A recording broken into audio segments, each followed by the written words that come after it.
E sejam bem-vindos a mais um Bate-Ponto. Esse mito é perigoso porque nasce num lugar bom, nasce da confiança, da cultura, do orgulho de ter construído um time que você respeita. Mas hoje a Marcela vai mostrar por que confiança e proteção jurídica são duas coisas completamente diferentes.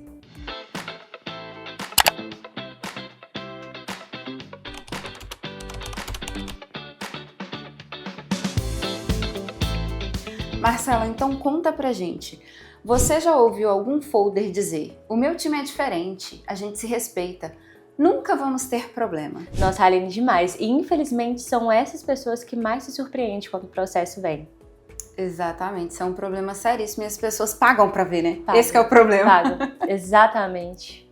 Eu acho que é muito porque a ação trabalhista, ela não tá ligado a mau caráter, sabe? A gente tem que entender que não é essa ligação. Uma ação trabalhista, ela tá ligada ao direito, né? E o direito nem sempre, e na verdade nunca se resolve só com base na confiança, né?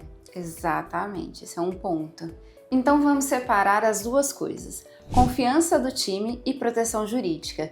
Porque uma não substitui a outra. Na verdade, eu acho que é bem simples, assim. Quando um colaborador, ele ajuiza uma ação, ele entra com uma reclamação trabalhista, o juiz não pergunta se ele tinha uma boa relação com o gestor, a não ser, claro, que a gente está falando de uma ação de assédio, né? Ele quer saber onde é que está o registro, ele quer provas realmente, ele quer documentos, ele quer saber se foi feita uma jornada extra, né, realmente do que estava combinado, se foi pago, se foi respeitado o intervalo, é basicamente isso. Isso que você trouxe é interessante porque dentro do DOT 8 a gente tem até uma funcionalidade que são os alertas. Então o gestor, se ele percebe que ele tem muito problema com a hora extra, as horas extras invisíveis principalmente, né? Ele cria esse alerta dentro do sistema e toda vez que um colaborador entra em hora extra, ele recebe imediatamente uma notificação. Se a hora extra é devida, ok, vida que segue. Se não é, ele consegue agir imediatamente.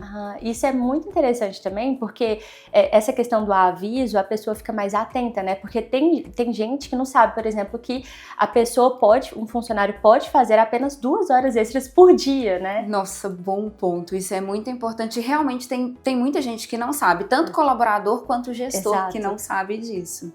E tem um ponto que eu acho que as pessoas não percebem, mas o colaborador que entra com uma ação muitas vezes não é o inimigo. Ele só está exercendo um direito. Exatamente. Uma empresa que não tem dados, ela simplesmente vira uma ré sem argumento. E não é necessariamente porque ela estava fazendo as coisas erradas, mas é porque ela não consegue provar que estava fazendo certo, sabe? E a gente tem que entender, Aline, que o registro ele não é feito pela falta de confiança, né? Na verdade, o registro ele é uma proteção para os dois lados, porque o colaborador ele tem interesse de saber a jornada também que ele está fazendo e ele precisa que isso seja documentado. Isso muda completamente o enquadramento da conversa com o time, não é mesmo? Nossa, com certeza, Aline. Eu já vi situações que o empresário ele tinha certeza que o intervalo estava sendo cumprido. Só que o funcionário ajuizou uma ação e esse empresário ele não tinha como comprovar, sabe? Ele não tinha um registro realmente disso. Quando o colaborador alegou que não fazia o intervalo completo, a empresa não tinha como provar isso. E aí uma discussão simples, que poderia ser, né, comprovada de uma forma muito tranquila, muitas vezes vira uma condenação de até R$30 mil. No DOT 8, Marcela, a gente se preocupa muito com isso. Como fazer com que o registro de jornada seja transparente para os dois lados, empresas e colaboradores.